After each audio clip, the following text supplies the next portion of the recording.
वह शरारत से मुस्कुराया और बोला, तब तक आपकी और परिवार के मुखिया की योजना बहुत पहले ही लागू हो चुकी होगी। तब तक ध्रुव हमारे राजवंशी परिवार के साथ क्या कर सकता है? झूठ को धोखा देते हुए राहुल ने ताली बजाई और हंसते हुए कहा, यह एक अच्छा विचार है। ठीक है, चलो इसे करते हैं।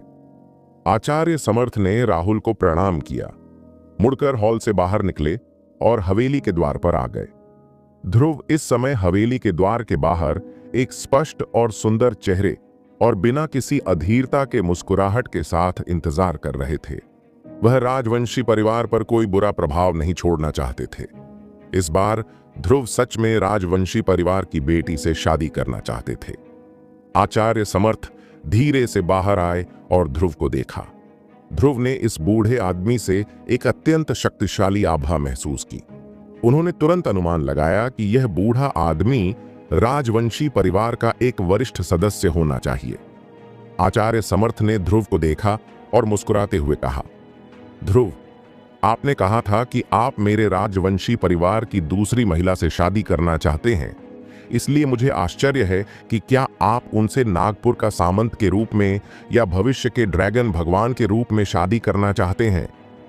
ध्रुव दंग रह गए। उसे उम्मीद नहीं थी कि वह यह सवाल पूछेगा, लेकिन उसने जरा भी संकोच नहीं किया। उसने तुरंत जोर से कहा, जरूर, मैं उससे नागपुर के सामंत के रूप में शादी करूंगा। ध्रुव को पूरा भरोसा था कि वह भविष्य में सिर्फ एक सामंत ही नहीं, बल्कि एक काउंटी राजा या एक राजकुमार भी बनेगा। वह दूसरों की छाया में जीने से घृणा करता है। बूढ़े आदमी ने ध्रुव की ओर देखा और मुस्कुराया। नागपुर के सामंत ध्रुव, आप मुझे आचार्य समर्थ कह सकते हैं। इस बार मैं आपसे राजवंशी परिवार के मामलों के बारे में संपर्क करूंगा। उसने मुस्कुराते हुए कहा, आप एक सामंत हैं और हमारा राजवंशी परिवार एक गुप्त परिवार है और यह बहुत शक्तिशाली और कुलीन भी है। दो धनी परिवारों के बीच विवाह इतना आसान नहीं है। ध्रुव, इस बार सीधे दरवाजे पर आकर आपने कुछ गरिमा खो दी है। वह बेहद शातिर था। वह स्पष्ट रूप से अपने दिल में एक शातिर हिसाब लगा रहा था और जानबूझकर समय टाल रहा था। उसने आते ही ध्रुव पर आरोप लगाया। ध्रुव को उसके विचारों के बारे में पता नहीं था। उसने कुछ शर्मिंदगी के साथ कहा, सच में इस बार मैं थोड़ा लापरवाह हो गया। आचार्य समर्थ ने कहा, जानकर अच्छा लगा। दो अमीर परिवारों के बीच शादी इतनी आसान नहीं होती। हमेशा कुछ प्रक्रियाओं का पालन करना होता है। आप मेरे राजवंशी परिवार की दूसरी बेटी से शादी करना चाहते हैं, कोई बात नहीं। जब उसने कोई बात नहीं ये 3 शब्द कहे तो ध्रुव खुशी से झूम उठा और आश्चर्य से पूछा, मतलब आपका राजवंशी परिवार मान गया? बिल्कुल, आचार्य समर्थ ने कहा, हमारा राजवंशी परिवार किसी जोड़े को जबरदस्ती अलग करने जैसा काम कैसे कर सकता है? हम पहले सहमत नहीं थे क्योंकि हमें लगता था कि आप हमारी दूसरी बेटी के लायक नहीं हैं, लेकिन अब आप सामंत हैं, इतने महान पद के साथ, तो स्वाभाविक रूप से कोई समस्या नहीं है। ध्रुव ने कृतज्ञता से कहा, धन्यवाद। मुझे और मेरी बड़ी बहन को मिलाने के लिए राजवंशी परिवार का धन्यवाद। आचार्य समर्थ मुस्कुराए और बोले, ज्यादा विनम्र मत बनो, हमें यही करना चाहिए। लेकिन अब तुम्हारी हैसियत बदल गई है और तुम पहले की तरह लापरवाह नहीं हो सकते। तुम यहां आकर चिल्ला नहीं सकते और हम दूसरी बेटी तुम्हें सौंप देंगे। इससे हमारे राजवंशी परिवार की बदनामी होगी और यह दूसरी युवती के साथ अन्याय होगा। चूंकि तुम उससे शादी करना चाहते हो, इसलिए तुम्हें इसे खुलेआम और औपचारिक रूप से करना होगा और उसे सम्मानजनक तरीके से घर लाना होगा। ध्रुव ने सिर हिलाया और कहा, बिल्कुल। आचार्य समर्थ ने कहा, ऐसे में हमें अपने महान सूर्य साम्राज्य के नियमों का पालन करना होगा। अब तुम शादी का प्रस्ताव रख रहे हो। प्रस्ताव से लेकर शादी तक अभी भी कई चीजें तैयार करनी है। इस यात्रा में कम से कम कई महीने लगेंगे। ध्रुव, मुझे आश्चर्य है कि क्या तुम समय पर इंतजार कर सकते हो? ध्रुव को जरा भी संदेह नहीं था और वह मुस्कुराया, जरूर, मैं इंतजार कर सकता हूं। वह उत्साहित और खुश था। जब तक वह गीता से खुलेआम शादी कर सकता था, कुछ महीने तो क्या, कुछ साल भी इंतजार करने से क्या फर्क पड़ता? आचार्य समर्थ ने सिर हिलाया और कहा, देख रहा हूं, तुम भी इसे नहीं समझ रहे। फिर क्या? तुम नागेश्वर हवेली या कहीं और वापस जाओ और किसी सम्मानित बुजुर्ग को मुझसे बात करने के लिए कहो। हम बुजुर्ग लोग बीच बीच में इन बातों पर चर्चा कर सकते हैं। तुम नौजवानों को इसकी चिंता करने की जरूरत नहीं है। ध्रुव को बुजुर्ग की बहुत अच्छी छाप लगी और उसने कृतज्ञतापूर्वक कहा, शुक्रिया आचार्य समर्थ। आचार्य समर्थ ने हंसते हुए कहा, लड़का, मैं भी तुम दोनों को एक जोड़ा बनते देखना चाहता हूं। ध्रुव ने झुककर कहा, ऐसी स्थिति में मैं पहले विदा लेता हूं और किसी सम्मानित बुजुर्ग को फिर से आने के लिए कहता हूं। उसने अलविदा कहा और चला गया। आचार्य समर्थ ने उसकी तरफ देखा। उसके चेहरे की मुस्कान धीरे धीरे गायब हो गई। एक व्यंग्यात्मक भाव प्रकट हुआ और उसने तिरस्कार पूर्वक कहा, अज्ञानी नौजवान, क्या मैं तुम्हारे साथ खिलवाड़ नहीं कर रहा हूं? आचार्य समर्थ मुख्य हॉल में लौट आए, सभी का सामना करते हुए और मुस्कुराते हुए बोले, यह हल हो गया है। यह निश्चित रूप से 3 महीने के बिना नहीं किया जाएगा और 3 महीने बाद। हाँ, राहुल हंसे। आचार्य समर्थ, आप सच में अद्भुत हैं। सुमित्रा ने भी अपने चेहरे पर मुस्कान दिखाई और फिर राहुल ने अपना हाथ लहराया और कहा, हर कोई तितर बितर हो जाओ। किसी को भी आज जो हुआ उसे लीक करने की अनुमति नहीं है। राजवंशी परिवार में सभी ने जोर से जवाब दिया और एक के बाद एक चले गए। एक बूढ़ा आदमी एक शानदार आंगन में वापस चला गया और दरवाजा बंद कर दिया। उसका चेहरा, जो सामान्य से अलग नहीं था, अचानक ढह गया, दरवाजे से टिक गया और उसका शरीर धीरे से नीचे खिसक गया और जमीन पर बैठ गया।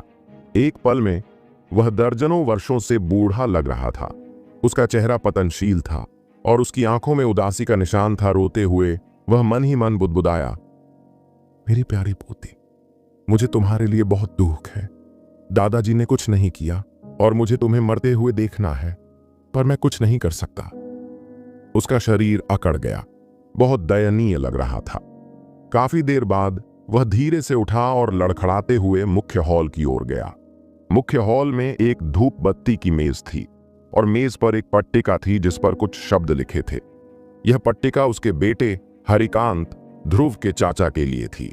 वह नीले पत्थर की पटिया पर मेज से टेक लगाकर बैठ गया और बुदबुदाया, बेटा, तुम्हारे पिता बचपन से ही औसत दर्जे के रहे हैं। वह अपनी पीढ़ी के भाइयों में सबसे बुरे हैं। मैंने तुम्हारे लिए कोई संसाधन नहीं जुटाए और तुम बुढ़ापे तक इसी उलझन में जी रहे हो। अब मैं बूढ़ा हो गया हूं और अभी भी औसत दर्जे का हूं। तुम्हारा इकलौता खून, मेरी इकलौती पोती, वे लोग आग के कुंड में धकेलने वाले हैं और तुम्हारे पिता में उसके लिए एक शब्द भी कहने की हिम्मत नहीं है। मैं मरने लायक हूं, मैं मरने लायक हूं। यह कहते हुए उसने खुद को जोर से थप्पड़ मारा। उसके चेहरे पर आंसू बह रहे थे। अचानक उसके पीछे हल्के कदमों की आहट सुनाई दी। बूढ़ा बिना मुड़े ही समझ गया कि कौन आ रहा है। 2 मजबूत हाथों ने उसे धीरे से उठाया। एक जवान और गहरी आवाज सुनाई दी, तीसरे चाचा, खुद को ज्यादा दोष मत दो, हम इसमें कुछ नहीं कर सकते। परिवार के मुखिया और उस महिला ने फैसला लिया है और इसे कोई नहीं बदल सकता। बूढ़ा, जिसे वह तीसरा चाचा कहती थी, अपने बेटे की पट्टिका को बहुत देर तक उदास भाव से देखता रहा और अचानक पलट गया। उसके पीछे एक लड़का खड़ा था। यदि ध्रुव इस समय यहां होता तो वह निश्चित रूप से पहचान पाता कि यह लड़का जसवीर सिंह था, जो गीता को अग्नि संप्रदाय से दूर ले गया था। तीसरे चाचा ने अचानक जसवीर सिंह की ओर देखा, मानो उन्होंने मन बना लिया हो, और फुसफुसाए, जसवीर सिंह, तीसरे चाचा को आपसे कुछ कहना है। क्या आप में इसे करने का साहस है? जसवीर सिंह ने गर्व से कहा, तीसरे चाचा, हालांकि मैं साधारण हैसियत और कमजोर ताकत का हूं, आप मेरे स्वभाव को जानते हैं। आपने मुझे साधारण पृष्ठभूमि से पदोन्नत किया और मुझे समसपुर शहर में राजवंशी परिवार में जगह दी। मैं आपका बहुत आभारी हूं। लेकिन अगर आप मुझे बताएं तो मैं बिना किसी हिचकिचाहट के आग और पानी में भी जाने को तैयार हूं। तीसरे चाचा ने संतुष्टि से सिर हिलाया और कुछ निर्देश फुसफुसाए। रात अंधेरी थी और ड्रैगन गॉड हवेली पर कड़ा पहरा था। एक काली परछाई चुपचाप दीवार को छूकर ऊपर चढ़ गई। हालांकि उसकी ताकत काफी कमजोर थी और ड्रैगन गॉड हवेली के पहरेदारों ने उसे जल्दी ही खोज लिया। 1 दर्जन पहरेदारों ने तुरंत उसे घेर लिया, लेकिन काले कपड़े वाले आदमी ने अपने चेहरे पर से कपड़ा हटाया, उनकी तरफ देखा, हाथ ऊपर उठाए, मुस्कुराया और कहा, मेरा कोई बुरा इरादा नहीं है। मैं बस ड्रैगन भगवान की हवेली में एक दर्शक के रूप में आने के लिए पूछना चाहता हूं, लेकिन दिन के दौरान आना सच में असुविधाजनक है। एक कप चाय के बाद ध्रुव ने अपने सामने खड़े काले आदमी को देखा और कहा, आप? यह आप हैं? हाँ, यह मैं हूं। काले आदमी ने ध्रुव को देखा और मुस्कुराते हुए कहा, ध्रुव, हमें अग्नि संप्रदाय में आखिरी बार मिले हुए काफी समय हो गया है। हाँ, ध्रुव की भी कुछ भावनाएं थीं। यह आदमी जसवीर सिंह था। जब वह अग्नि संप्रदाय में था तो ध्रुव उससे बहुत नफरत करता था, लेकिन अब वह नफरत भी नहीं ला सकता, केवल भावनाएं हैं। पलक झपकते ही कई साल बीत गए और चीजें बदल गईं। नागेश्वर हवेली के पहरेदारों ने देखा कि काले कपड़े वाला आदमी वाकई ध्रुव को जानता था, इसलिए उन्होंने चतुराई से अलविदा कहा और कमरे में सिर्फ उन दोनों को छोड़कर चले गए। ध्रुव ने जसवीर सिंह की ओर देखा और कहा, तुम इस बार मेरे पास क्यों आए हो? जसवीर सिंह ने गहरी सांस ली और ध्रुव की ओर देखा।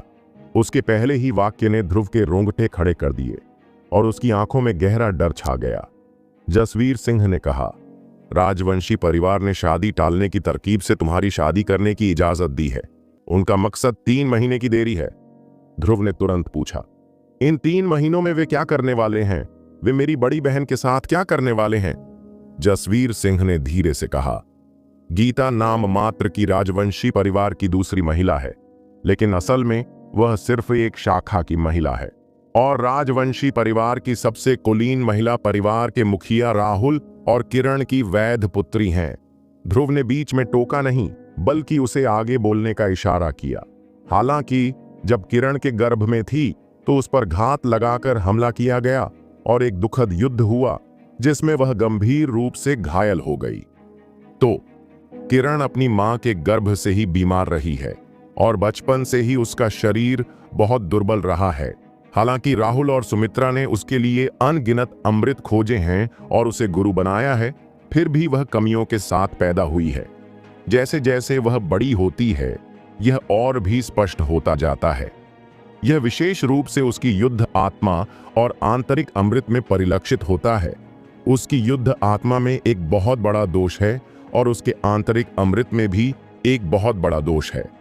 अगर इस दोष की भरपाई नहीं की जा सकी तो वह 3 साल के भीतर मर जाएगी और उसे कोई नहीं बचा सकता। ध्रुव ने इस समय कुछ अस्पष्ट अनुमान लगाया और चिल्लाया, क्या यह हो सकता है कि अस्थाना परिवार ऐसा चाहता हो? यह सही है। आपकी बड़ी बहन गीता, उसकी मार्शल आत्मा बेहद खास है। यह एक बीज है और अब इस बीज ने जड़ें जमा ली हैं और अंकुरित हो गया है और इसने बहुत कुछ हासिल किया है और यह फल फूल रहा है। इसमें जीवन की एक अत्यंत प्रबल सांस है। यह एक बहुत शक्तिशाली मार्शल आत्मा भी है। मार्शल आत्माओं की शक्ति और क्षमता के संदर्भ में यह किरण से कहीं बेहतर है और अस्थाना परिवार में सर्वश्रेष्ठ है। लेकिन किरण वैध बेटी है। उसके चेहरे पर आक्रोश झलक रहा था।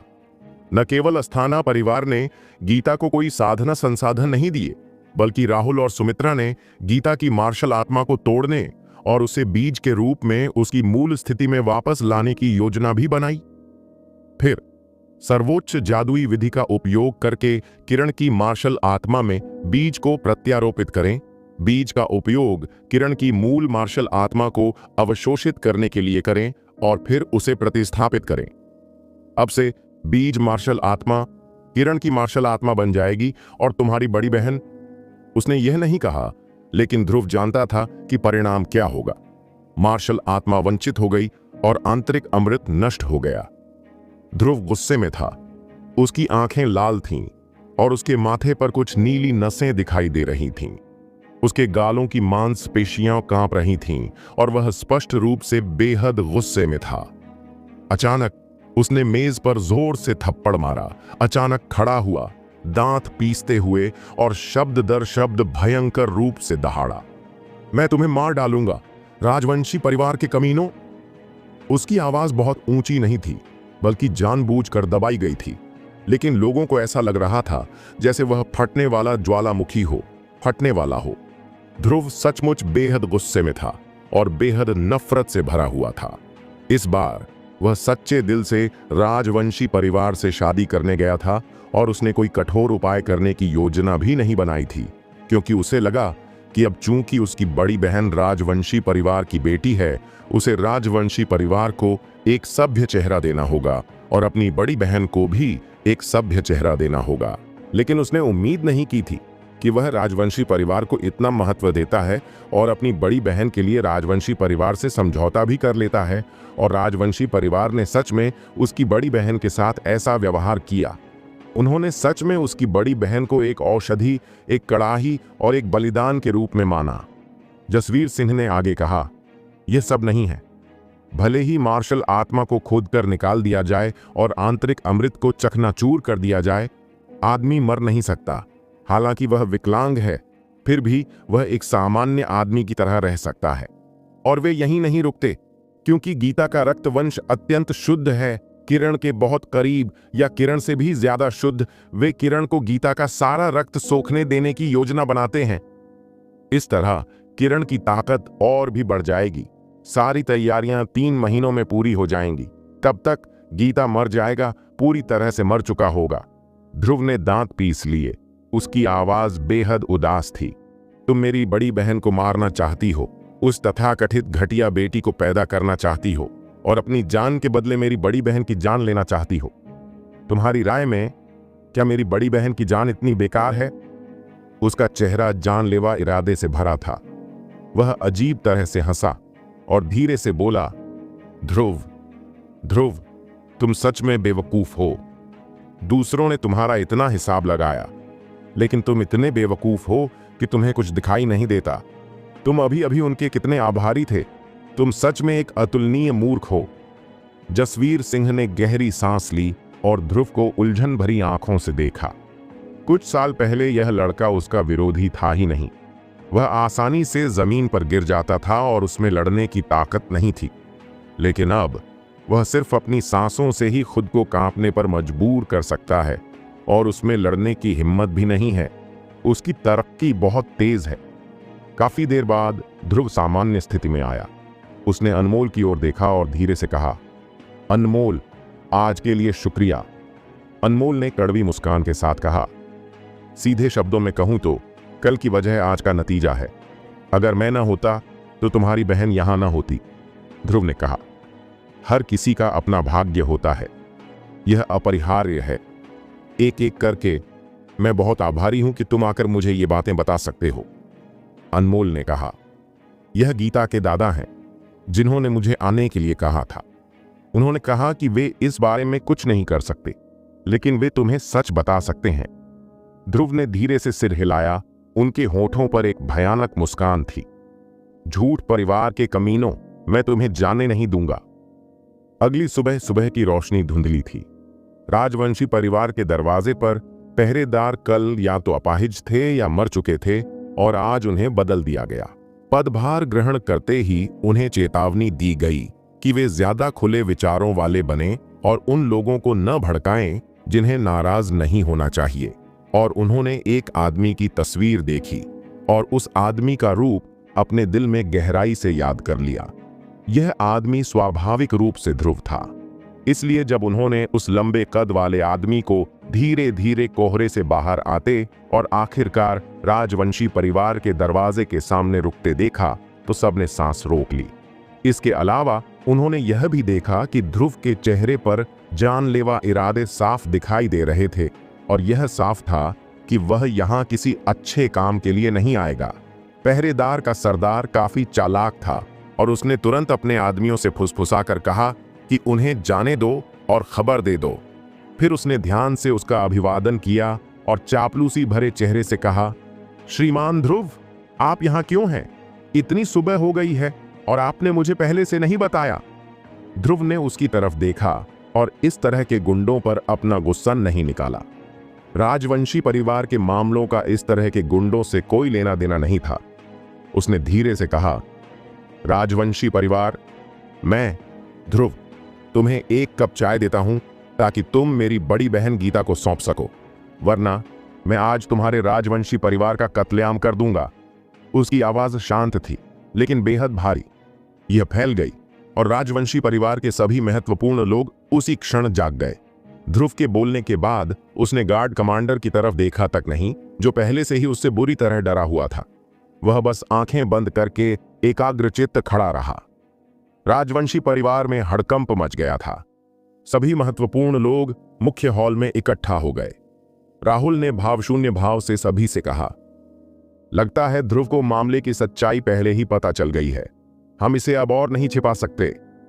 आचार्य समर्थ इतना शर्मिंदा हुआ कि वह क्रोधित हो गया और क्रूरता से बोला, तो इस बदमाश को खत्म कर दो। कल उसे बहुत गर्व हुआ था, लेकिन आज तथ्यों ने उसके मुंह पर तमाचा मारा, जिससे वह ध्रुव पर बहुत क्रोधित हो गया। और कल बोलने वाला लियानफेंग फिर से खड़ा हुआ और गर्व से बोला, गुरुजी, आपको इस तरह के बदमाश के खिलाफ कार्रवाई करने की बिल्कुल भी जरूरत नहीं है। यह बहुत बड़ी बात है। मुझे जाने दो। मैं गारंटी दे सकता हूं कि मैं जीत की खबर चाय के प्याले में ला दूंगा। वह आत्मविश्वास से भरा हुआ लग रहा था, मानो ध्रुव कोई ऐसी चीज हो जो चाहे कर सकता हो।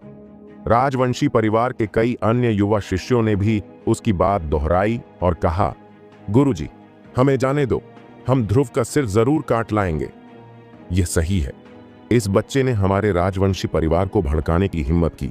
हमें उसे बताना ही होगा कि राजवंशी परिवार कितना शक्तिशाली है। 5 गढ़ में पहला स्थान कैसा बकवास है। अगर हमने कार्रवाई की होती तो वह कब का चला गया होता।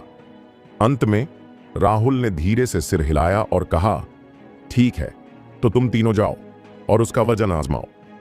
लियान परिवार के 3 युवा शिष्य बेहद उत्साहित थे, मानो वे जब तक जाएंगे ध्रुव को आसानी से हरा सकते हैं।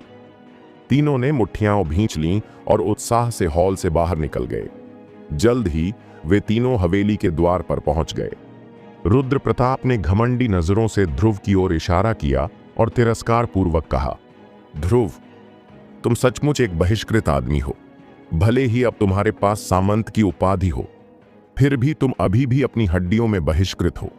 तुम्हें जरा भी शिष्टाचार नहीं आता। तुम मेरे राजवंशी परिवार के सामने ही चिल्लाए।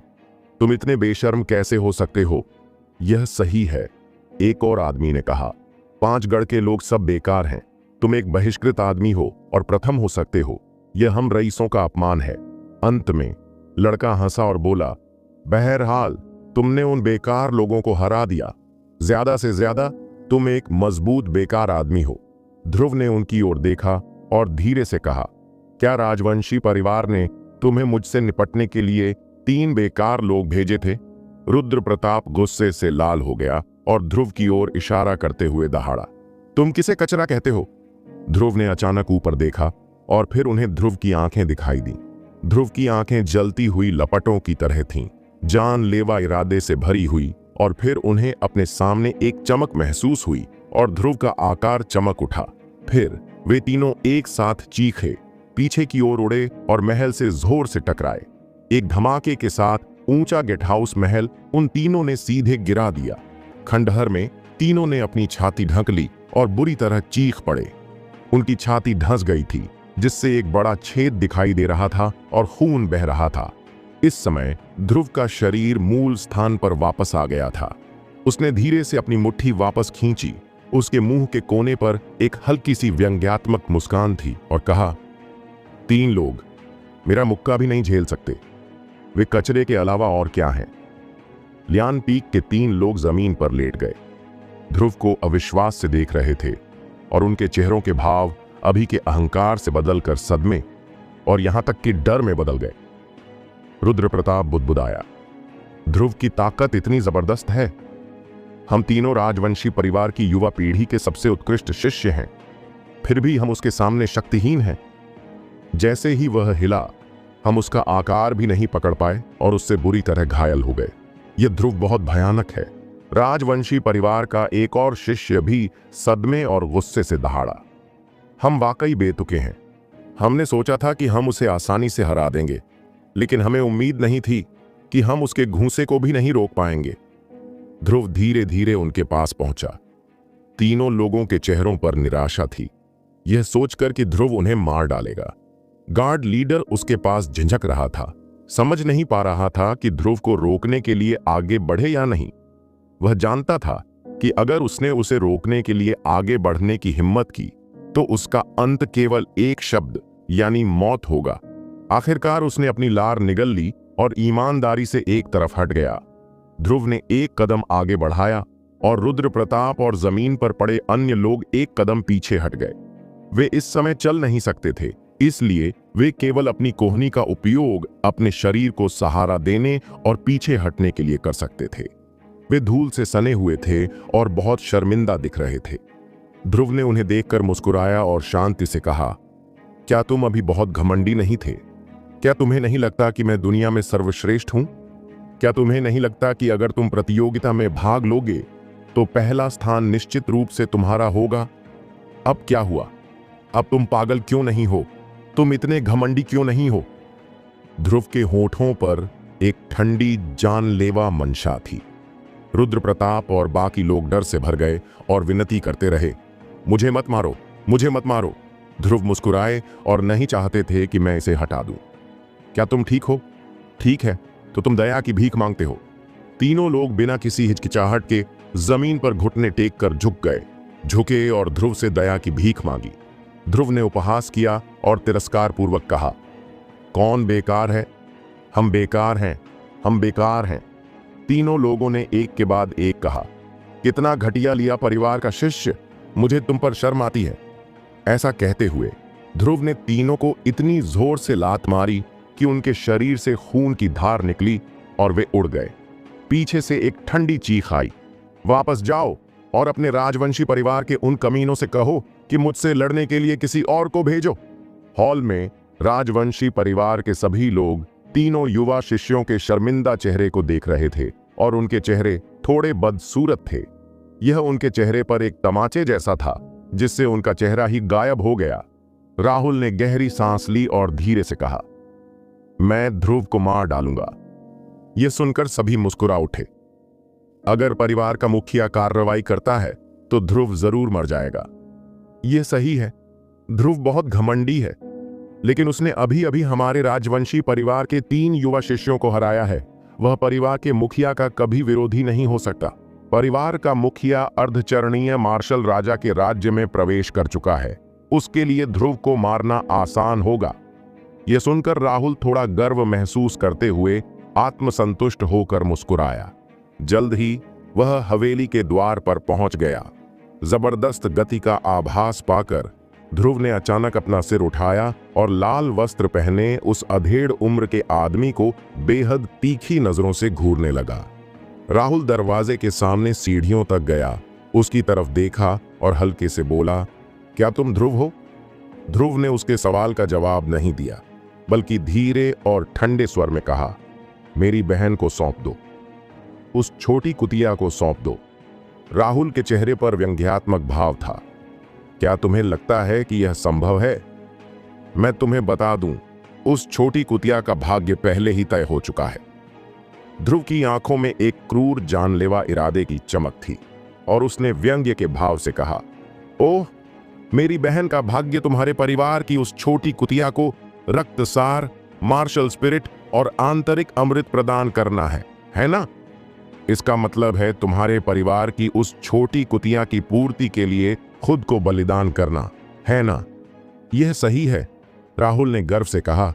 किसने कहा कि मेरी बेटी अस्थाना परिवार की सबसे कुलीन महिला है और वह छोटी कुतिया तो बस एक तुच्छ शाखा है? ध्रुव ठंडे स्वर में मुस्कुराया। तो अगर मैं तुम्हें और तुम्हारी पत्नी 2 बूढ़े कुत्तों को मार डालूं और तुम्हारे वंश को मिटा दूं तो तुम्हारी शाखा भी नहीं रह जाएगी।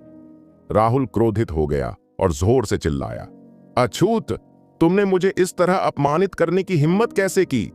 ध्रुव ने व्यंग्य किया, मैं तुम्हें इस तरह अपमानित करने की हिम्मत क्यों नहीं करूं? मैं पहले से ही एक आधा चरण मार्शल किंग मास्टर हूं। राहुल ने गर्व से कहा, यह मत सोचो कि तुम मेरे अस्थाना परिवार में जो चाहो कर सकते हो, सिर्फ इसलिए कि तुमने अस्थाना परिवार के कुछ लड़काओं को हराया है। मैं तुम्हें बता दूं, अगर मैं तुम्हें मारना चाहता हूं तो यह आसान है। ध्रुव गरजा, तो चलो लड़ते हैं। ऐसा कहते ही उसके हाथ में मौजूद ड्रैगन स्लेइंग तलवार बाहर आ गई और उसने ड्रैगन स्लेइंग तलवार को दोनों हाथों से थाम लिया और राहुल की ओर बढ़ा और उस पर वार कर दिया। राहुल ने व्यंग्य किया, तुमने पहल करने की हिम्मत की? तुम तो बस मौत को दावत दे रहे हो। अगर तुम बचाव पर ध्यान दोगे तो शायद तुम मेरे हाथों में कुछ और चालें टिक सकोगे। चूंकि तुमने कार्रवाई करने की हिम्मत की है, इसलिए मैं तुम्हें 3 चालों में ही अपंग कर दूंगा। उसे जवाब ध्रुव की ड्रैगन स्लेइंग तलवार ने दिया, जिसने उसे काट डाला।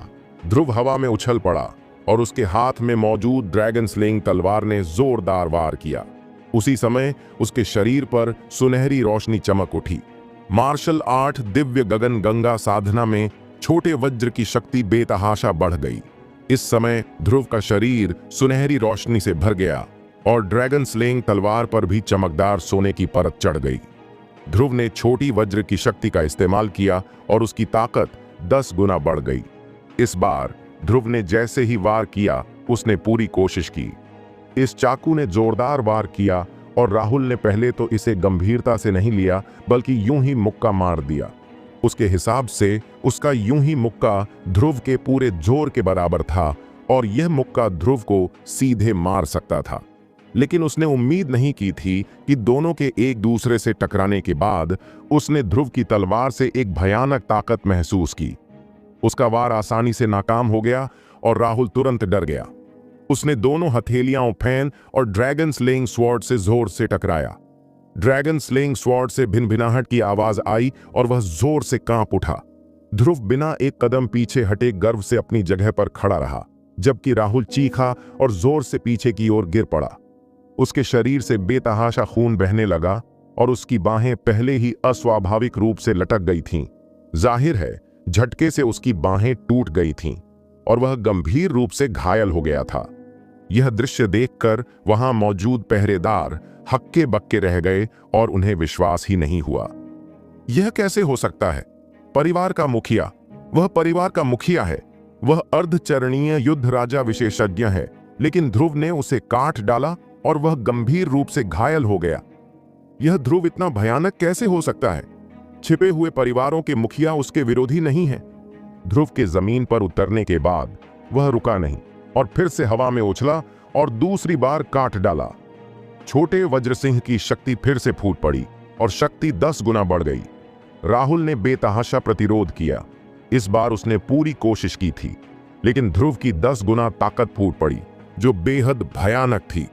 पूरी कोशिश करने के बाद भी वह ध्रुव का मुकाबला नहीं कर सका। उसे फिर से सैकड़ों मीटर दूर काट दिया गया। फिर से खून बहने लगा और उसकी छाती धंस गई और एक बड़ा छेद हो गया। वह जोर से दहाड़ा, छोटे कमीने, देखता हूं तू कितने टुकड़े कर सकता है। ध्रुव ठंडी मुस्कान के साथ बोला, यह तुम्हें मारने के लिए काफी है। यह कहते हुए वह फिर से 100 मीटर हवा में उछला और चाकू से काटना जारी रखा। यह चाकू फिर से राहुल से जोरदार टकराया। इस बार राहुल उसे चीखने का भी समय नहीं मिला। उसके बाएं कंधे से दाहिनी कमर तक एक गहरा घाव हो गया था। खून बह रहा था और वह लगभग आधा कट गया था। इस बार ध्रुव ने उसे हजारों मीटर दूर सीधा काट दिया और एक हॉल पर जोरदार तरीके से गिराया। यह हॉल वह हॉल था जहां वे बैठकें करते थे। अस्थाना परिवार के लोग हॉल में इंतजार कर रहे थे। अचानक उन्होंने बाहर चीखने, चिल्लाने और मारने की आवाज सुनी। फिर अगले ही पल उन्होंने हॉल को हिंसक रूप से हिलते हुए महसूस किया। सभी लोग जल्दी से छिप गए और फिर उन्होंने देखा कि हॉल ढह गया था और राहुल उसमें दब गया था। यह अज्ञात था कि वह जीवित था या मृत। वह बिना आवाज किए बेहोश हो गया। हा हा हा, ध्रुव जोर से हंसा। झूठ राहुल, 3 चालों में कौन किसे अपंग बना सकता है? इस समय ध्रुव गर्व से आकाश के ऊपर खड़ा था, राजसी और विस्मयकारी, हाथ में ड्रैगन स्लेइंग तलवार लिए।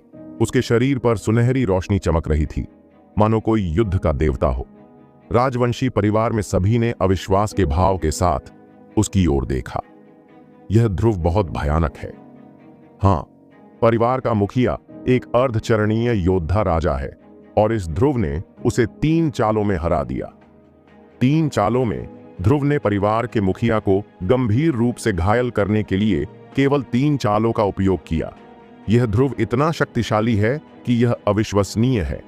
वे ध्रुव को डर से कांपते हुए देख रहे थे और यहां तक कि उसकी ओर सीधे देखने की हिम्मत भी नहीं कर रहे थे। ध्रुव ने राजवंशी परिवार में सभी को देखा और गर्व से कहा, मैं फिर से दोहराता हूं, मेरी बहन को सौंप दो, अन्यथा मैं राजवंशी परिवार का नरसंहार कर दूंगा। शुरू में उसने यह कहा था और सभी ने इसे केवल एक मजाक माना था, लेकिन अब राजवंशी परिवार के लोगों को एहसास हुआ कि ध्रुव ने जो कहा वह सच था। सच में ध्रुव उतना निश्चिंत नहीं था जितना वह दिखाई दे रहा था। उसकी वर्तमान शक्ति आधे चरण वाले मार्शल किंग मास्टर के प्रतिद्वंद्वी होने से बहुत दूर है, लेकिन उसने छोटे वज्र सिंह की शक्ति जारी रखी, पागलपन से फट गया, लगातार 3 बार वार किया और राहुल को हराने के लिए ड्रैगन स्लेइंग तलवार की शक्ति उधार ली। हालांकि लिटिल वज्र की शक्ति उसे केवल 3 बार फटने की अनुमति दे सकती है। आखिरकार उसका क्षेत्र अब बहुत कम है। उसका शरीर लिटिल वज्र की शक्तिशाली शक्ति का सामना नहीं कर सकता। वह अब मार्शल लॉर्ड दायरे के 6ठे लेवल पर है और हर बार जब वह एक लेवल ऊपर उठता है तो वह एक बार फिर लिटिल वज्र की शक्ति को फोड़ सकता है। केवल 3 तलवारें बची हैं। अब मार्शल दाओ दिव्य गगन गंगा साधना में लिटिल वज्र की शक्ति मंद हो गई है और इसका उपयोग केवल 10 दिनों के बाद किया जा सकता है। इस समय दूरी में एक छोटे से आंगन में गीता ने भी आकाश में ध्रुव को देखा। उसका चेहरा उत्साह से भरा था और वह चिल्लाना चाहती थी, लेकिन दुर्भाग्य से वह इस समय चिल्ला नहीं सकी। पता चला कि इस समय उसकी नाड़ियां बंद करके एक कुर्सी से बंधी हुई थीं। यह कुर्सी बिलेवल के बगल में रखी थी, जिससे वह ध्रुव को देख सकती थी, लेकिन वह कोई आवाज नहीं निकाल सकती थी। ध्रुव का ध्यान आकर्षित करना तो दूर की बात थी, वह इतनी बेचैन थी कि उसका चेहरा लाल हो गया और उसकी आंखों से आंसू की 2 धारें बह निकलीं, लेकिन उसके पास कोई रास्ता नहीं था। उसके बगल में कई हृष्टपुष्ट दासियां खड़ी थीं, जिनमें से एक नानी वांग थी। इसके अलावा एक और कुलीन महिला सुमित्रा भी थी। उसने गीता को नाराजगी भरे चेहरे से देखा और ठंडे स्वर में कहा, छोटी कुतिया, क्या तुम सच में उसे अभी बुलाना चाहती हो? क्या तुम सच में चाहती हो कि तुम्हारा प्यारा छोटा भाई, प्यारा पति तुम्हें अभी बचाए? मैं तुम्हें बता दूं, तुम सपना देख रही हो। यह कहते हुए उसने गीता के चेहरे पर एक जोरदार थप्पड़ मारा और गीता का आधा चेहरा सूज गया। गीता बिल्कुल भी नहीं डरी और उसका चेहरा अभी भी मजबूत था। उसे घूर रही थी। वह हमेशा से ही इतनी कठोर महिला रही है। देखने की हिम्मत, मुझे ऐसे देखने की हिम्मत, आज मैं तुझे मार डालूंगी। सुमित्रा दौड़कर आई और गीता के चेहरे और शरीर पर इतनी जोर से मारा कि वह पहचान में ही ना आए। फिर उसने क्रूरता से कहा, गीता, मैंने तुम्हें कुछ साल व्यर्थ ही पाला और तुमसे कभी झगड़ा नहीं किया। अब जब बात यहां तक पहुंच गई है तो मुझे अब कोई डर नहीं है। चलो बात करके सुलझा लेते हैं। पिछले कुछ सालों में मैंने तुम्हें क्यों नहीं मारा और तुम्हें मजबूत बनाने के लिए तरह तरह के संसाधन भी दिए। इसकी वजह तुम्हारी लड़ाकू आत्मा को मजबूत और तुम्हारे खून को और समृद्ध बनाना है, ताकि वे मेरी बेटी की बीमारी का इलाज कर सकें। यह सुनकर गीता की आंखों में भयानक डर छा गया। उसे पहली बार इस बारे में पता चला था। उसे पहले भी अंधेरे में रखा गया था। सुमित्रा गर्व से मुस्कुराई और बोली, तुम जानवर जैसी हो। अब जब तुम मोटी हो गई हो तो तुम्हें मारने का समय आ गया है। 3 महीने में मैं सब कुछ तैयार कर लूंगा। तुम्हारे पास जीने के लिए सिर्फ 3 महीने हैं। हा हा हा। अब क्या तुम हताश महसूस कर रही हो? मैं तुम्हें इस समय सिर्फ इसलिए बता रहा हूं ताकि तुम इन 3 महीनों में कष्ट और निराशा में डूबो। ये औरत सचमुच नाराज है। और तो और, सुमित्रा ने विजयी भाव से कहा, मैं तुमसे कह रहा हूं, आज न सिर्फ तुम खत्म हो जाओगी, बल्कि तुम्हारा आदर्श पति भी यहीं मर जाएगा। जैसे ही उसकी आवाज धीमी हुई, अचानक ली के परिवार के सबसे गहरे हिस्से से एक जबरदस्त आवेग उठा। यह आवेग विशाल और शक्तिशाली था। इस समय यह ध्रुव से अभी भी दर्जनों मील दूर था, लेकिन इसमें पहले से ही एक जोरदार दबाव था। राजवंशी परिवार के कुछ निम्न साधना वाले लोग भी सांस नहीं ले पा रहे थे। राजवंशी परिवार के लोग चिल्ला उठे, यह किसका आभा मंडल है? मुझे क्यों नहीं पता था कि राजवंशी परिवार में ऐसा कोई गुरु है। हाँ, मुझे पता है, यह नागेंद्र ही होंगे। यह सही है, यह मास्टर नागेंद्र ही होंगे। मास्टर नागेंद्र मैडम सुमित्रा द्वारा अपने पैतृक परिवार से लाए गए एक मास्टर हैं। मैंने सुना है कि मैडम सुमित्रा का पैतृक परिवार पड़ोसी देश यान की एक शाही शाखा है। इसकी नींव बेहद गहरी है और हमारे राजवंशी परिवार से कहीं बेहतर है। अब लगता है कि यह इसके लायक है। जैसे जैसे सब बात कर रहे थे, गति और भी तेज होती गई और अंततः अपने चरम पर पहुंच गई, और यह गति मार्शल किंग दायरे के पहले लेवल को भी पार कर गई। जल्द ही यह गति इस ओर पहुंची और फिर सभी ने एक लंबे कद, सफेद दाढ़ी और बालों वाले और कमर तक लटकती दाढ़ी वाले एक बूढ़े आदमी को धीरे धीरे इस ओर उड़ते हुए देखा। यह धीमा लग रहा था, लेकिन सच में यह बहुत तेज था। वह जल्द ही ध्रुव के विपरीत दिशा में आ गया और उसका सामना किया। नीचे राजवंशी परिवार में सभी ने जयकार की। मास्टर नागेंद्र यहाँ हैं। हाँ हाँ हाँ, इस बार मास्टर नागेंद्र कार्रवाई करेंगे। ध्रुव निश्चित रूप से मर जाएगा। मास्टर नागेंद्र ने ध्रुव को उदासीनता से देखा और ध्रुव को बिल्कुल भी गंभीरता से नहीं लिया। उसके पास कोई अतिरिक्त बकवास नहीं थी, बस वह जबरदस्त वेग के साथ ध्रुव की ओर दौड़ा। ध्रुव ने भयानक वेग महसूस किया और वह सांस लेने में मदद नहीं कर सका। उसने महसूस किया कि यह वेग कुछ ऐसा था जिसका वह कभी विरोध नहीं कर सकता था, और यह उसकी वर्तमान ताकत से बहुत अधिक था। उसने अपनी पूरी कोशिश की, लेकिन वह केवल आधे कदम के मार्शल राजा क्षेत्र के स्वामी के साथ ही बराबरी कर सका, और इस बूढ़े आदमी की ताकत कम से कम मार्शल राजा क्षेत्र के दूसरे लेवल की थी। जब वेग जबरदस्त था, ध्रुव को ऐसा लगा जैसे उसे एक विशाल हथौड़े से भयंकर रूप से मारा गया हो। वह अब अपने शरीर के आकार को बनाए नहीं रख सका और एक धमाके के साथ वह सीधे जमीन पर गिर गया, जिससे जमीन में एक बड़ा छेद हो गया। बूढ़ा आदमी ठंडी मुस्कान के साथ मुस्कुराया, चमका और सीधे ध्रुव के सामने आया, उसे मुक्का मारा। इस समय ध्रुव ने अपनी पूरी कोशिश की, लिटिल वज्रसिंह की शक्ति को खत्म कर दिया। बूढ़े ने मुक्का मारा और ड्रैगन स्लेइंग तलवार सीधे गिर गई और ध्रुव भी कराह उठा। खून की धार फूट पड़ी और दर्जनों मीटर पीछे हट गया। हालांकि ड्रैगन स्लेइंग तलवार की शक्ति बेजोड़ थी। हालांकि बूढ़ा ध्रुव से कहीं ज्यादा ताकतवर था, फिर भी वह चौंक गया और उसकी मुट्ठी से खून बहने लगा।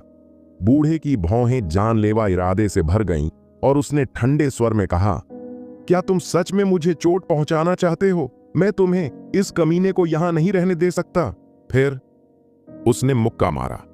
ध्रुव आकाश की ओर दहाड़ा और अपनी पूरी कोशिश की, और 3 रंगों वाली सच्ची ड्रैगन मार्शल आत्मा अचानक प्रकट हुई। मार्शल आत्मा का इस्तेमाल करने का मतलब है कि ध्रुव ने अपनी सबसे मजबूत शक्ति का इस्तेमाल कर लिया है। 3 रंगों वाली असली ड्रैगन मार्शल आत्मा का विशाल शरीर, जो 6000 मीटर से भी ज्यादा लंबा है, बूढ़े आदमी की ओर जोर से टूट पड़ा। बूढ़े ने तिरस्कार से कहा, अभी भी मार्शल आत्मा के दायरे में रहकर एक आत्मा भी नहीं, मुझे चुनौती देने की हिम्मत कैसे हुई? यह कहते हुए उसने मुक्का मारा। मुक्का लगने के बाद 3 रंगों वाली असली ड्रैगन मार्शल आत्मा का रंग सीधे वार से फीका पड़ गया और शरीर सीधे आभासी हो गया।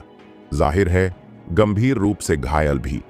3 रंगों वाला असली ड्रैगन चीखा और एक झटके के साथ ध्रुव के डांटियन में वापस आ गया। ध्रुव की 3 रंगों वाली असली ड्रैगन मार्शल आत्मा, यह शक्तिशाली मारक चाल, बूढ़े आदमी द्वारा समर्थित भी नहीं थी। हालांकि उसने ध्रुव के लिए बेहद शक्तिशाली चाल को रोक दिया। फिर बूढ़ा आदमी ध्रुव के सामने चमका और लगातार 3 बार मुक्का मारा।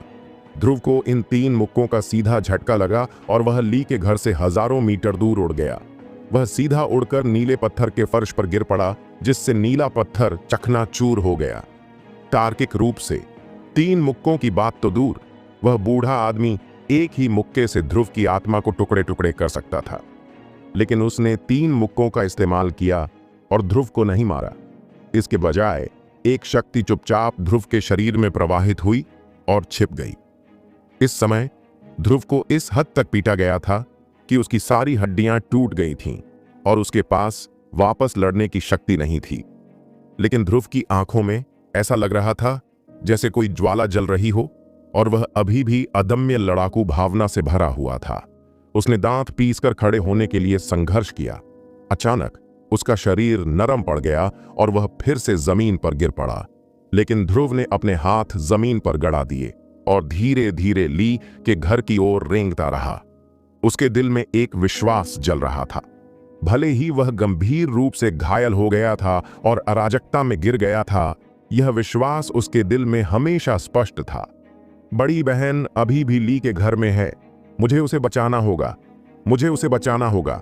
ध्रुव की 10 उंगलियां पहले से ही खून से सनी और धुंधली थीं, लेकिन वह फिर भी नहीं रुका और मुश्किल से आगे रेंगता रहा। इस समय मंडप के शीर्ष पर यह दृश्य देखकर गीता पहले ही रो पड़ा था और फूट फूट कर रोने लगा था। ध्रुव मुश्किल से थोड़ा थोड़ा करके आगे रेंगता रहा। उसकी छाती और फेफड़े जल रहे थे और उसे लग रहा था जैसे वह किसी भी समय जलने वाला है। उसका पूरा शरीर बहुत दर्द कर रहा था और उसके सामने एक खूनी आग ने उसे घेर लिया था और यहां तक कि उसकी दृष्टि भी धुंधली हो गई थी। इस समय अचानक उसके सामने जूतों की एक जोड़ी दिखाई दी। ध्रुव ने मुश्किल से ऊपर देखा। केवल सफेद बालों वाले बूढ़े आदमी को उसे देखते हुए देखा और सफेद बालों वाले बूढ़े आदमी के पीछे सुमित्रा थी। सुमित्रा ने बड़े गर्व से ध्रुव को देखा और ठंडे स्वर में कहा, ध्रुव, तुम नीच आदमी हो, क्या अब भी घमंडी होने की हिम्मत है? मैं तुम्हें बता दूं, मेरे राजवंशी परिवार में मास्टर नागेंद्र के होते हुए तुम कभी भी मेरे राजवंशी परिवार के प्रतिद्वंद्वी नहीं बन पाओगे। तुम्हारा छोटा सा प्रेमी तुम्हें कभी वापस नहीं ले जाएगा। हा हा हा। इस समय ध्रुव ने दूर से एक चिंतित चीख सुनी। वह इस आवाज से बहुत परिचित था। यह उमेश की आवाज थी। ध्रुव लगभग अपना दिमाग खो रहा था। उसने केवल एक आवाज सुनी जो सुमित्रा की विजयी चीख थी। ध्रुव, यह तुम्हारे और हमारे राजवंशी परिवार के बीच का मामला है। तुम रंजीत से मदद भी नहीं मांग सकते। अगर रंजीत ने हस्तक्षेप करने की हिम्मत की तो मेरे राजवंशी परिवार के पीछे की ताकतें भी हस्तक्षेप करेंगी। मुझे आपको यह बताने में कोई डर नहीं है कि 3 महीने बाद गीता की मृत्यु की तारीख है। यदि आप में क्षमता है तो आप 3 महीनों के भीतर अपनी ताकत को उस लेवल तक सुधार सकते हैं जो हमारे राजवंशी परिवार को हरा सके, वरना तुम सिर्फ गीता को मरते हुए ही देखोगे। कहते हुए उसकी एक तीखी और विजयी हंसी फूटी। अगले ही पल ध्रुव का सिर झुका और वह बेहोश हो गया। लेकिन बेहोश होने से पहले उसके मन में एक दृढ़ विचार कौन था। 3 महीनों के भीतर मुझे अपनी ताकत बढ़ाकर मार्शल किंग के दायरे में पहुंचना होगा। तभी मैं इस भयानक बूढ़े को हरा पाऊंगा और अपनी बड़ी बहन को बचा पाऊंगा। उमेश को ध्रुव का बेहोश शरीर उठाकर तेजी से जाते देख सुमित्रा ने आंखों में असंतोष के भाव के साथ अपने बगल में बैठे मास्टर नागेंद्र की ओर देखा और कहा, मास्टर नागेंद्र, आप उस बच्चे को पीछे क्यों नहीं छोड़ जाते? मास्टर नागेंद्र हल्के से मुस्कुराए और बोले, मैडम, चिंता मत कीजिए। आखिरकार ध्रुव नागपुर के नए पदोन्नत सामंत और नागपुर शहर के स्वामी हैं। अगर मैं उन्हें यहीं मार दूं तो यह शाही परिवार के लिए अपमानजनक होगा और उन्हें हमारे राजवंशी परिवार से नफरत हो जाएगी। सुमित्रा ने चिंतित होकर कहा, हम भविष्य में कोई परेशानी नहीं छोड़ सकते। मैडम, चिंता मत कीजिए।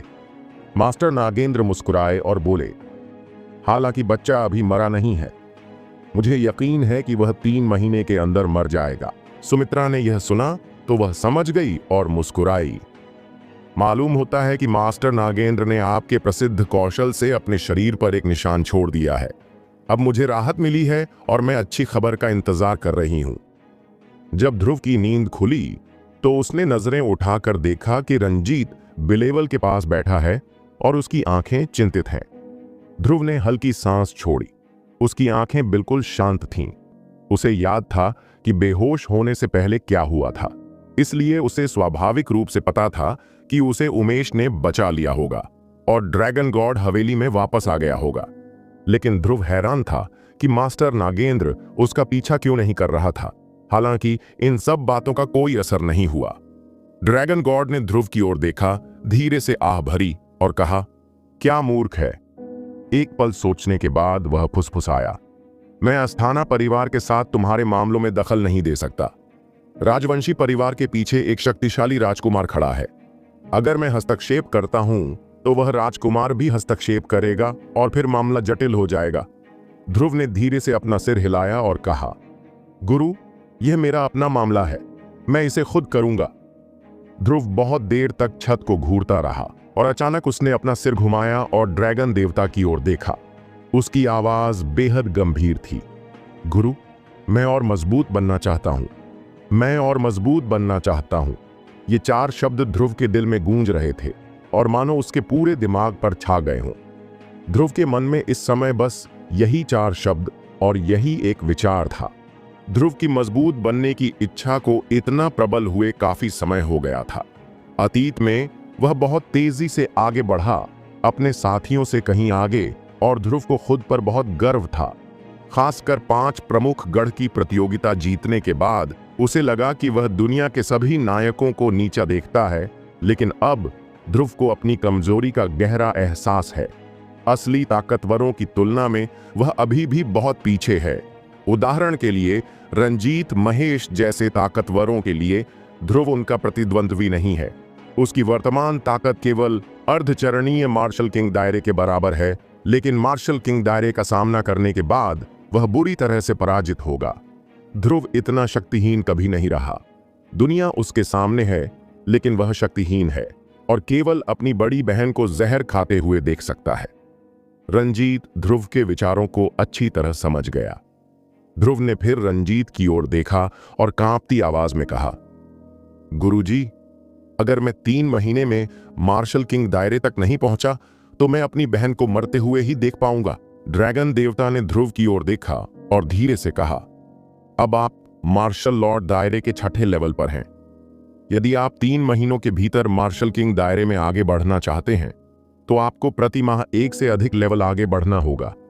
यह गति बहुत भयानक और बहुत कठिन है।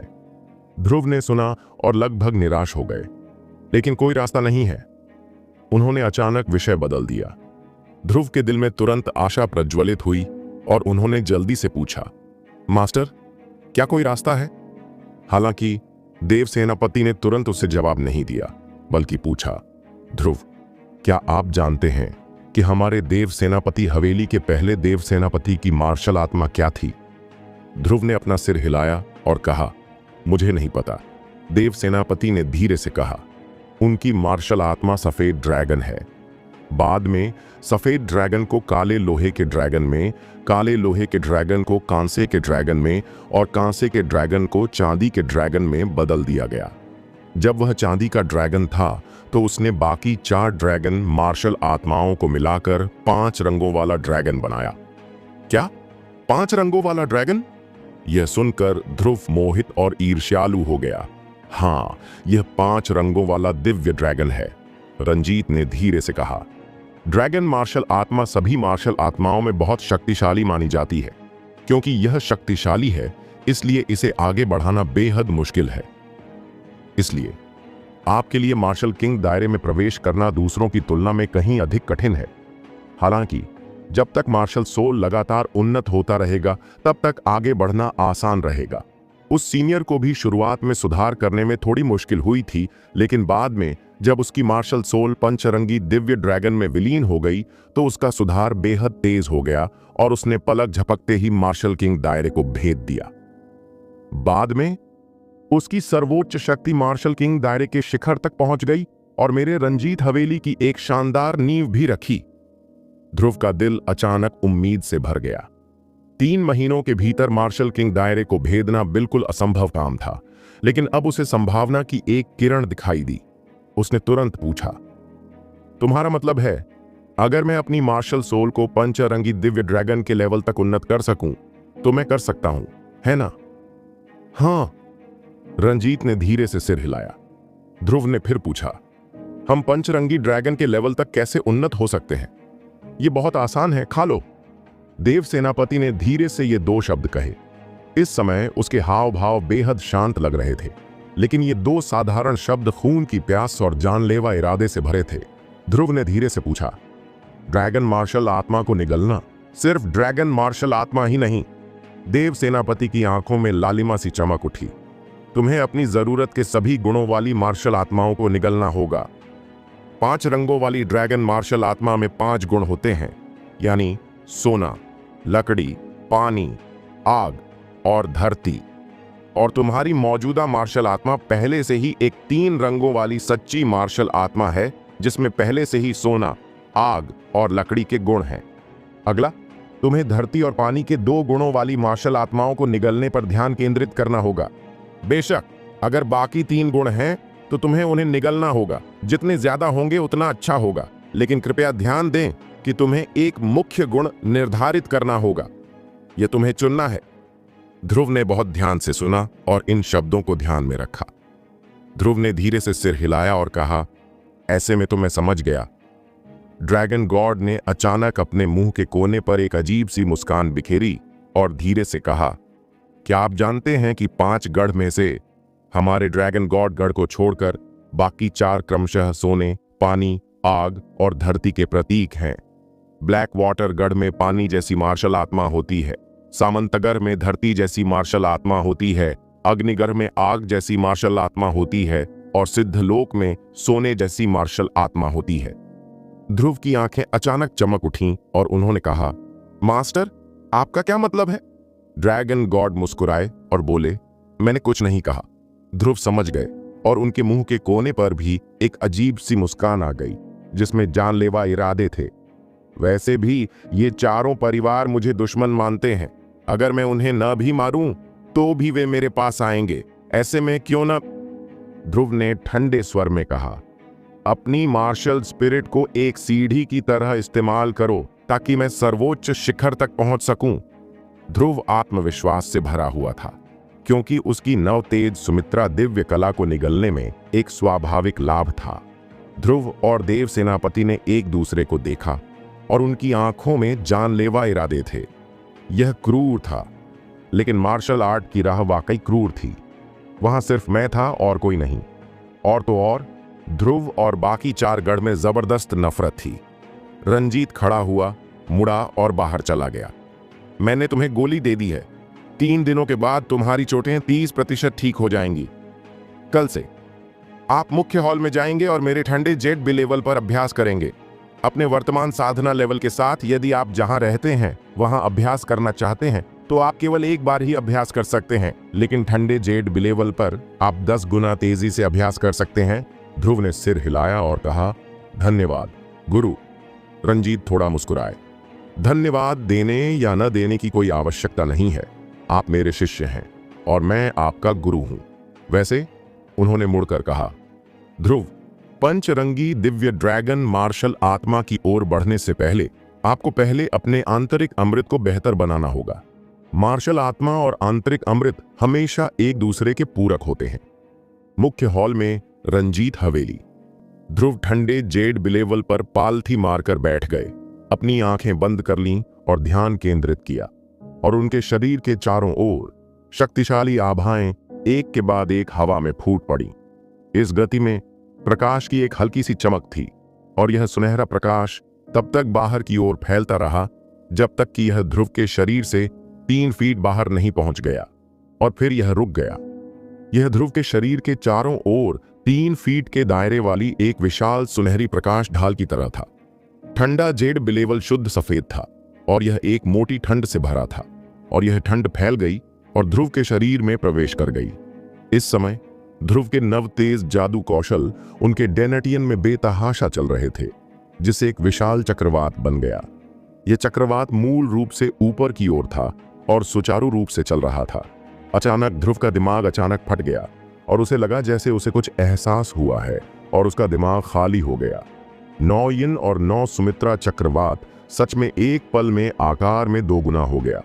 ध्रुव के डेनेटियन में सुनहरी रोशनी चमक रही थी और जल्द ही उसका डेनेटियन सुनहरी रोशनी में पारदर्शी लगने लगा और ऐसा लग रहा था कि वह अंदर क्या है देख सकता है। 9 यिन और 9 सुमित्रा दिव्य कला द्वारा निर्मित चक्रवात बाहर की ओर विकीर्ण होता रहा और जल्द ही उसकी रूपरेखा स्पष्ट रूप से दिखाई देने लगी। यह ध्रुव के डेनेटियन में बने एक ऊर्ध्वाधर क्यूई चक्र जैसा था। बेशक इस समय चक्र सिर्फ एक रूपरेखा है और अभी भी अस्पष्ट है और अभी तक पूरी तरह से चक्र के रूप में विकसित नहीं हुआ है। यह सुनहरा पहिया आधा यिन और आधा सुमित्रा लाल और नीले रंगों के साथ बारी बारी से बहता हुआ राजसी भावना के साथ पवित्र और शक्तिशाली दिखता है। पहिए की चूषण शक्ति पहले से ही बेहद मजबूत है। पर ठंडी हवा ध्रुव के शरीर में प्रवेश करने के बाद यह मध्याह्न रेखाओं के माध्यम से डेंटियन में बहती है और एक पलक में पहिए द्वारा अवशोषित हो जाती है। परिणाम स्वरूप पहिए की अवशोषण शक्ति 10 गुना बढ़ गई है। इस समय ठंडे जेड बिलेवल की शक्ति के समर्थन से पहिया अचानक बेहद संघनित हो गया और बहुत ठोस हो गया।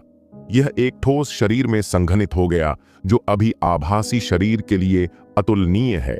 यह पहिया पूरी तरह से बन गया है। यह सच में पिछले चक्रवात की तुलना में 100 गुना अधिक जटिल है। इस पर बनावट बेहद रहस्यमय लगती है, मानो वे स्वर्ग के रास्ते के अनुरूप हों। ऐसा नहीं लगता कि यह ध्रुव द्वारा संघनित किया गया है, बल्कि ऐसा लगता है कि वह स्वाभाविक रूप से उत्पन्न हुआ है और इसी तरह विकसित होना चाहिए। अंदर जटिल बनावट के घेरे पहले से दर्जनों गुना ज्यादा हैं। ध्रुव प्रसन्न हुए। नवतेज जादू कला यह इस समय विकसित हुई है। नवतेज जादू कला चक्रवात एक चक्र में बदल गया, दूसरे लेवल को तोड़ते हुए। बेशक वर्तमान विकास ठंडे जेड बिलेवल की शक्ति पर निर्भर है। मुझे नहीं पता कि मैं ठंडे जेड बिलेवल की शक्ति के बिना कब एक पहिया बना पाऊंगा। ध्रुव से 10 फीट की दूरी पर एक छोटी सी पहाड़ी रखी गई थी। यह पहाड़ी पूरी तरह से शुद्ध जीवन ऊर्जा पत्थर से बनी थी। पहाड़ी पर 7 मिलियन जीवन ऊर्जा पत्थर थे, जो ध्रुव की सारी संपत्ति थी, जिसमें युवान परिवार से लूटी गई जीवन ऊर्जा पत्थर भी शामिल थी। आधा महीना पहले जब उन्होंने पहली बार अभ्यास शुरू किया था, ध्रुव के पास पूरे 30 मिलियन जीवन ऊर्जा पत्थर थे, लेकिन वे सभी खपत हो गए थे। वह तेजी से और तेजी से अवशोषित कर रहा था। ध्रुव की मूल शक्ति के साथ उसे अंदर की शक्ति को अवशोषित करने के लिए जीवन ऊर्जा पत्थर पर अपना हाथ दबाने की जरूरत थी। लेकिन इस समय ध्रुव अभी भी जीवन ऊर्जा पत्थर से 10 फीट से अधिक दूर था। नवतेज जादू कला के टूटने और एक पहिए में विकसित होने के बाद चूषण बल बहुत बढ़ गया। भले ही यह 10 फीट दूर था, यह अवशोषित करना जारी रख सकता था, जिससे जीवन ऊर्जा पत्थर का रंग गहरा हो गया। अंत में यह ग्रे हो गया और पाउडर में बदल गया।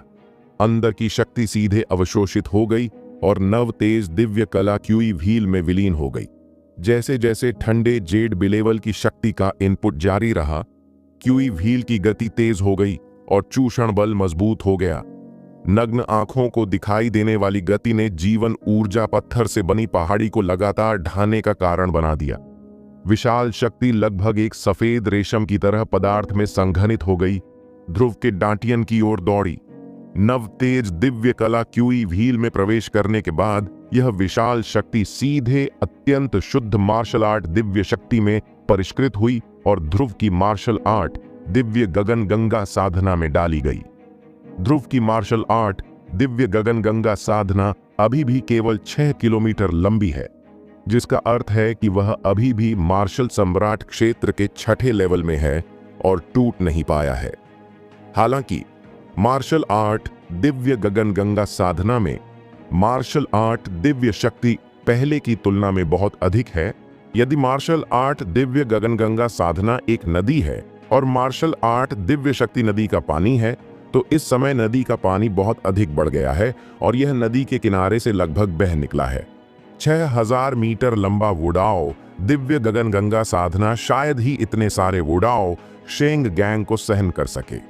ध्रुव के आदेश के तहत ये वुडाओ शेंग गैंग लगातार वुडाओ दिव्य गगन गंगा साधना के दोनों सिरों पर प्रहार कर रहे थे। शुरुआत में इन उमड़ते हुए वुडाओ शेंग गिरोहों का वुडाओ दिव्य गगन गंगा साधना के दोनों सिरों पर कोई प्रभाव नहीं पड़ा। उन्हें थप्पड़ मारे गए, लेकिन वे स्थिर रहे। अज्ञात समय के बाद अंततः एक धमाके के साथ वुडाओ दिव्य गगन गंगा साधना के सिरे पर कई दरारें सीधे थप्पड़ मार दी गईं। ध्रुव तुरंत प्रसन्न हुए, लेकिन उन्होंने जल्दी से अपना मन संभाला और वुडाओ शेंग गिरोह को आदेश देना जारी रखा। अत्यंत शक्तिशाली बल के साथ थप्पड़ मारना जारी रखा। एक और अत्यंत प्रबल आध्यात्मिक ऊर्जा 9 यिन और 9 सुमित्रा दिव्य कला क्यू चक्र में प्रवाहित हुई और फिर शुद्ध वुडाओ शेंग गिरोह में परिवर्तित हो गई। इन वुडाओ शेंग गिरोहों के दिव्य गगन गंगा साधना में प्रवाहित होने के बाद वुडाओ शेंग गिरोह की शक्ति और भी अधिक शक्तिशाली हो गई। एक और भयंकर थप्पड़, और इस थप्पड़ के साथ अंततः वुडाओ दिव्य गगन गंगा साधना के सिरे पर एक बड़ा सा अंतर खुल गया। यह वहीं टूट गया और फिर अगले ही क्षण वे मार्शल आर्ट दिव्य शक्तियां जीवित प्राणियों की तरह खुशी से चिल्लाते हुए और उस अंतराल की ओर दौड़ पड़ी। ध्रुव की मार्शल आर्ट दिव्य गगन गंगा साधना में लंबे समय से शांत बिजली का अजगर खुशी से चिल्लाया और मार्शल आर्ट की दिव्य शक्ति के साथ शून्य में भाग गया। मार्शल आर्ट दिव्य गगन गंगा साधना के अंत में महान असुर मार्शल आत्मा ने अभी भी अपनी भौहें और आंखें नीची कर लीं। उसके मुंह के कोने पर एक अजीब सी मुस्कान थी। जैसे जैसे मार्शल आर्ट दिव्य गगन गंगा साधना लंबा होता गया, उसका शरीर शून्य में पीछे की ओर तैरता रहा। मार्शल आर्ट दिव्य गगन गंगा साधना शून्य में आगे बढ़ता रहा और रुकने से पहले पूरे 400 मीटर तक फैल गया। इस समय मार्शल आर्ट दिव्य गगन गंगा साधना पहले से ही पूरे 6400 मीटर लंबा था। मार्शल आर्ट की दिव्य शक्ति इसमें उमड़ पड़ी और इस समय ध्रुव के सामने पहाड़ी का केवल आधा हिस्सा बचा था। 1/3 हिस्सा ढह गया, गायब हो गया और पाउडर में बदल गया। ध्रुव ने अचानक अपनी आंखें खोलीं और उसकी आंखों में दिव्य प्रकाश फूट पड़ा। वह बिल्कुल भी संतुष्ट महसूस नहीं कर रहा था, न ही उसने बिल्कुल भी संकोच किया, बल्कि एक बार फिर अवशोषण की तीव्रता बढ़ा दी। नव तेज दिव्य कला द्वारा निर्मित क्यूई पहिया फिर से बेतहाशा बढ़ गया और हवा में एक तेज सीटी की आवाज भी हुई। फिर अगले ही पल पहाड़ी का 1/3 हिस्सा सीधे गायब हो गया और ध्रुव की मार्शल आर्ट हेवनली नदी की लंबाई सीधे 6800 मीटर तक बढ़ गई। फिर 1/3 हिस्सा गायब हो गया और इस बार ध्रुव की मार्शल आर्ट हेवनली नदी की लंबाई सीधे 6999 मीटर तक बढ़ गई। ध्रुव मार्शल लॉर्ड दायरे के 6ठे लेवल के शिखर पर पहुंच गया है और मार्शल लॉर्ड दायरे के 7वें लेवल से केवल 1 कदम दूर है। ध्रुव बिल्कुल नहीं रुका और यहां तक कि अपनी ताकत फिर से बढ़ा दी। अंत में शेष पहाड़ी का लगभग 80% हिस्सा चकनाचूर हो गया और ध्रुव की मार्शल आर्ट हेवनली नदी में उमड़ता मार्शल आर्ट दिव्य गिरोह आखिरकार 1 कदम आगे बढ़ा और फिर से बढ़ गया। एक और चौंकाने वाली लहर किनारे से टकराई। एक धमाके के साथ मार्शल आर्ट्स स्वर्गीय नदी की लंबाई आखिरकार 7000 मीटर तक पहुंच गई। ध्रुव के मुंह के कोने पर एक मुस्कान आ गई। उसे बस बेहद सुकून महसूस हुआ। उसका दिमाग बेहद साफ था और एक अजीब लेकिन बेहद सुकून भरा एहसास उसके दिल में उमड़ पड़ा, जो बेवजह एक तरह की खुशी से भर गया। इसी एहसास को कहते हैं अपार खुशी। ध्रुव हल्के से मुस्कुराया, अचानक आंखें खोलीं और बुदबुदाया, मैं पहले ही मार्शल लॉर्ड दायरे के 7वें लेवल तक पहुंच चुका हूं। ध्रुव पहले ही मार्शल लॉर्ड दायरे के 7वें लेवल तक पहुंच चुका था। इस समय मार्शल दांव स्वर्गीय नदी शांत हो गई और उन मार्शल दांव दिव्य गिरोहों ने अब चौंकाने वाली लहरें नहीं छोड़ी, बल्कि धीरे धीरे बहते हुए, शून्य से आते और शून्य में जाते हुए स्वर्ग के चक्र में शानदार और राजसी। ध्रुव का धड़कता हुआ दिल रुक गया और फिर उसने 10 फीट दूर बचे कुछ जीवन ऊर्जा पत्थर को देखा और अचानक उसके मन में एक विचार आया। फिर उसने अपना हाथ बढ़ाया और हल्के बल से ठपठपाया, जिससे दिव्य पत्थरों का ढेर 3 फीट दूर चला गया। दोस्तों, आपको यह एपिसोड कैसा लगा हमें कमेंट करके जरूर बताएं और इस वीडियो को लाइक और शेयर करना ना भूलें। चलिए मिलते हैं एक नए एपिसोड के साथ।